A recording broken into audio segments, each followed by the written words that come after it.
Coffee drinkers, listen to this. A new lawsuit may soon force coffee shops in California to warn you about a possible cancer risk linked to your morning cup of Java.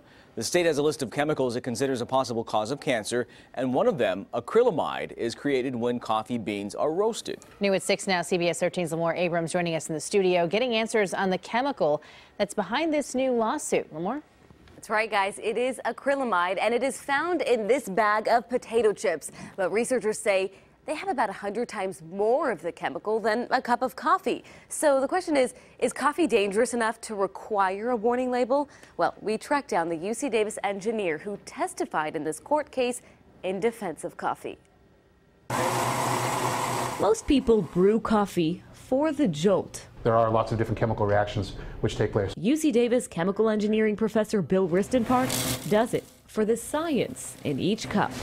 Ristenpart recently testified to the health benefits of those chemical reactions. He served as an expert witness in a coffee case that seeks to declare Java unhealthy. I have 1 medium latte. And require labels warning of the potential cancer risk in the grounds. And so to have a warning label because of these trace molecules that are outweighed by the positive molecules that are there, you could actually deter people away from drinking coffee. In question, a chemical known as acrylamide. It forms when coffee roasters like this one take green coffee seeds and turn them into delicious brown ones. Moderation is the key in life, and I think people should take that into consideration when they're making changes that affect everybody's lives. A California judge may decide how to implement those changes. The lawsuit cites the Safe Water and Toxic Enforcement Act of 1986. The state law orders businesses and public places to post warnings on anything potentially harmful to one's health.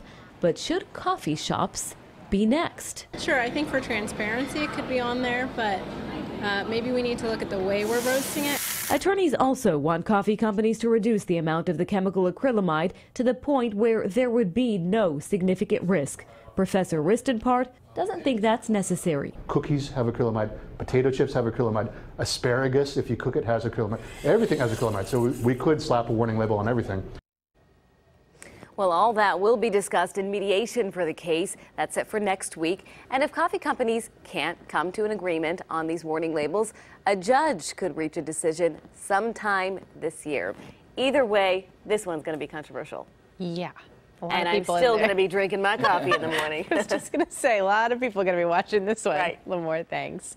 Okay, so some other common household products that contain chemicals on the Prop 65 list have had to put the warning labels on their products, include Roundup weed killer. It's the chemical glyphosate. Monsanto, Roundup's maker, is currently challenging those claims in a lawsuit against the state. Various paints and acids, even electrical cords, also contain chemicals on that Prop 65 list. Again, these items aren't cancer causing, but have a chemical in them that could be cancerous.